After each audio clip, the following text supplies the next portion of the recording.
Nkosi sikeleli Afrika, maluphakanyiswa uphondo lwayo, yizwa imithandazo yethu. Nkosi sikelela. People. It was necessary that all the section of the people should be interviewed, be organized, so that they can then bring their demands.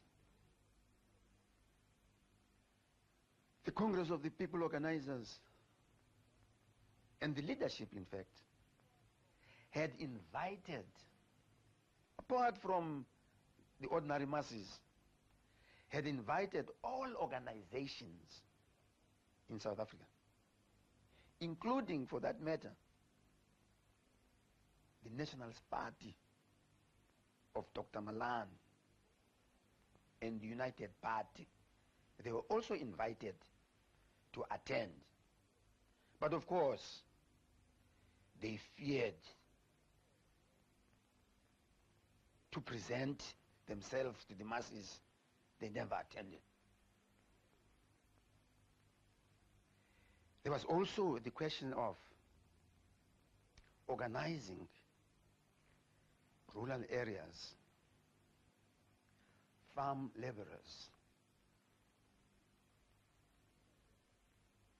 Not only the rural areas and the farms, the factories, the mines.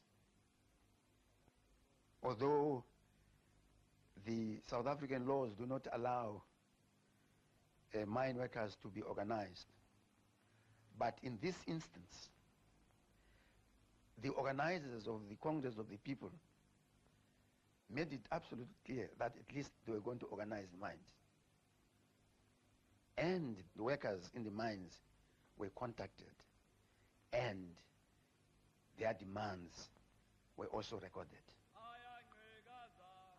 And therefore, insofar as the organization of the Congress of the People was concerned, insofar as we absolutely felt that at least we have covered the length and the breadth of South Africa.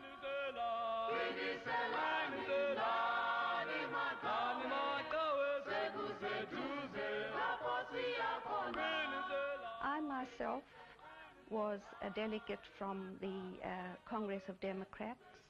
The Congress of Democrats represented the whites who were prepared to stand side by side with the other liberation movements. The slogan of the Congress of the People was a delegate from every town, every suburb, and every village. And of course there were even more than that, because the factories elected delegates, and every little group of people, everywhere that one had a meeting, people put forward their demands, which were to be incorporated in the Freedom Charter. And these were then sent up to head office in Johannesburg. And people mainly, their main demand, their biggest demand was against the pass laws, because it was at this time that the government was trying to extend them to African women as well. And it was the biggest gripe, as it still is in South Africa. And besides the pass laws, there was Bantu education, which had been introduced a few years earlier. There was high rents. There were all the different things, forced removals, many different issues that affected the people. Our aim was to get the demands of the people of Soweto of how they would like to live in South Africa. At that time, our campaign was to mobilize women to resist against the pass laws. And of course we got tremendous support from women in particular, because they knew already the sufferings of pass laws. Many women had their husbands arrested, their sons arrested, and some of them had their sons or husbands dying in the farm labor camps only because of having been arrested for a pass. But at the same time, we had also to campaign against the removal that was to take place, that was the removal of the western areas by the Nationalist Party. This campaign brought in many leading figures around Sophiatown. And I would mention Father Trevor Huddleston, who really led the campaign against this removal. Father Huddleston was loved by many of us in Sophiatown because during his stay in Sophiatown, he had the love for the people of Sophiatown. And during the removal, he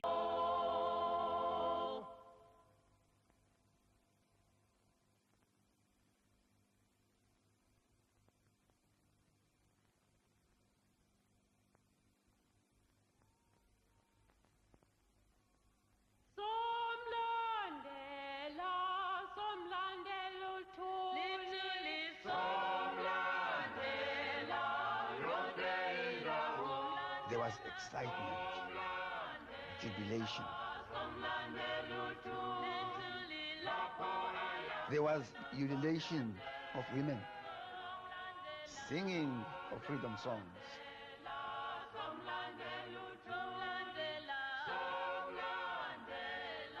Kliptown became a different place. Everywhere you looked, there were black faces, brown, white faces. It was really a place in which the fate of South Africa was going to be decided.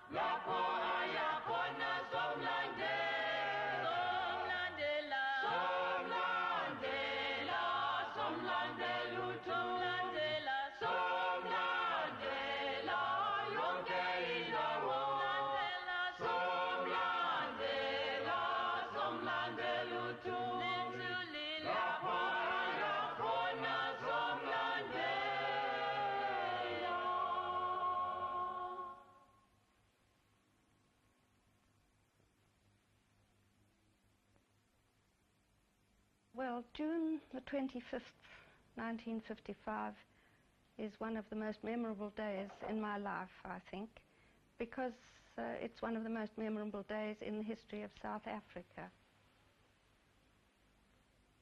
And it was a day which became something like everybody's birthday. Everybody wanted to be there. They wanted to see what was happening, how it was going to happen, what action the police would take, if any, what our reaction would be. It was just the most marvelous occasion. It's something that I've always been able to look back on with great pride and also with great joy. I remember that when we got to the Congress of the People, we were in our hundreds because we were the mostly affected people around western areas.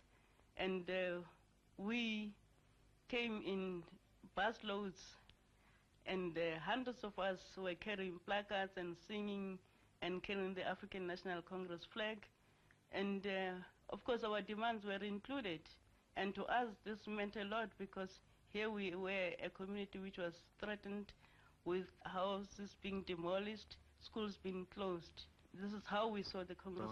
From the other members of the Congress Alliance at the work at the credentials tables. Our task was to register and record all the delegates as they came in. Of course, it wasn't a particularly easy task because as the record goes, more than 3,000 delegates attended the Congress, and each and every one of them had to pass through us.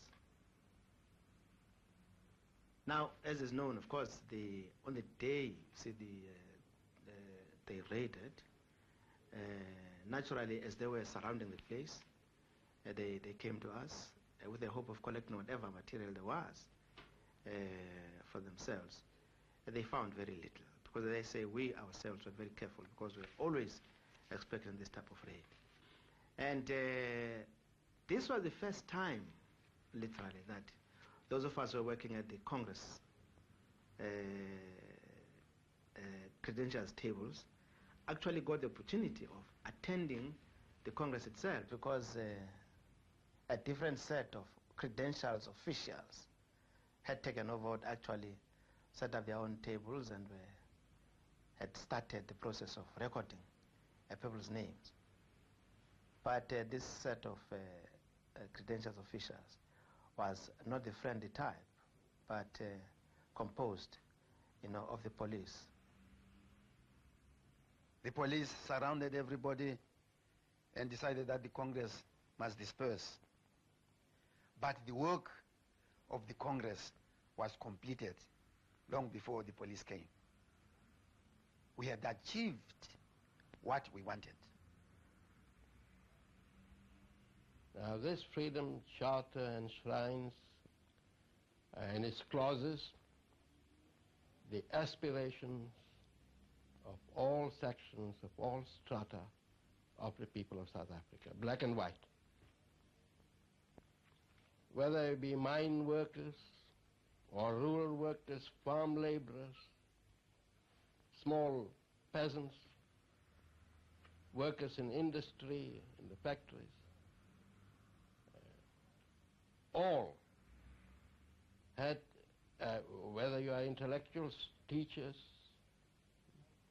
professional men, small businessmen, and even some bigger commercial men among the black people, that the clauses of the Freedom Charter enshrine in it their aspirations for a free, democratic South Africa, which will bring to an end, absolute end, racialism and racial oppression.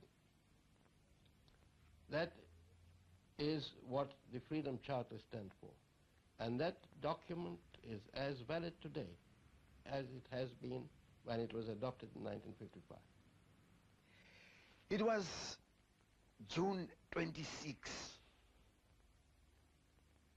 at about 4 o'clock when actually the people adopted the Freedom Charter. The South African police, the army, converged and surrounded the people, the Congress. And of course, as usual, our people were calm, dignified. The fascist police came, surrounded the whole area, and of course, they were carrying guns, weapons. They moved towards the platform and they cocked their guns.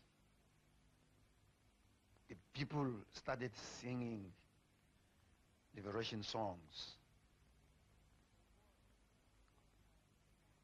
And of course, at this time, you cannot avoid to remember some of the gallant activists, workers of the African National Congress.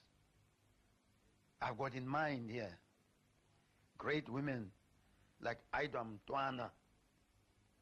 When the police came, she started a song and the whole Congress joined in.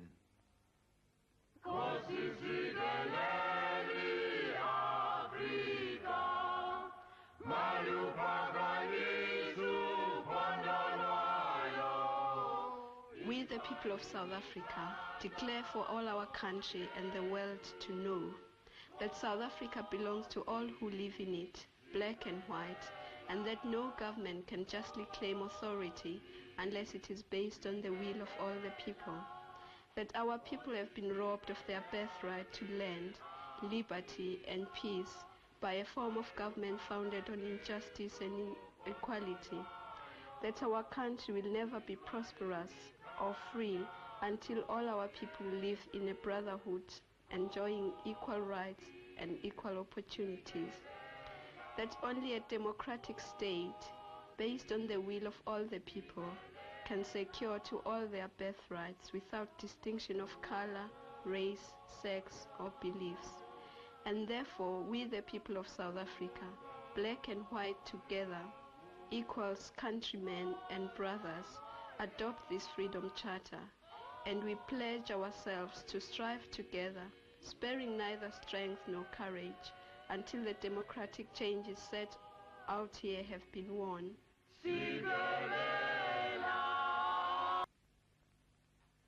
It created out of the people of South Africa one nation in one country with one leader. It was a recognition of this great leadership which drew the attention of the international community to the great prominence of Chief Luthuli, resulting in his being awarded the Nobel Peace Prize for 1960.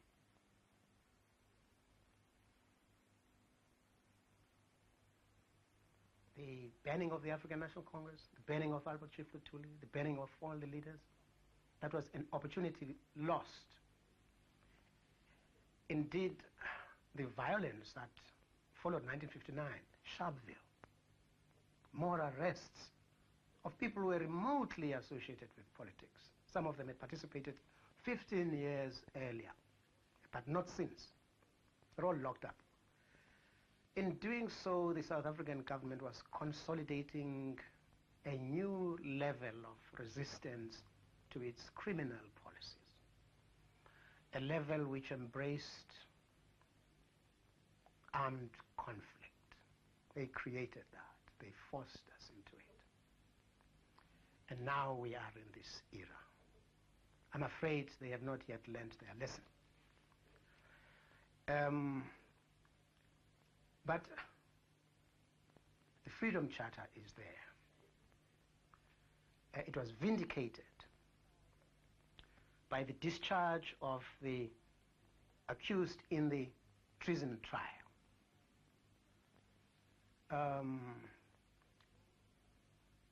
It was shown that our movement was in the interests of the future of the people of South Africa. Since then, we have had the Soweto massacre, also followed by the bannings of organizations. In all this, a new unity is being consolidated, greater determination. Today, we are calling for the unity not only of the people of South Africa, of all races and colors, but indeed there is a unity of the people of Southern Africa.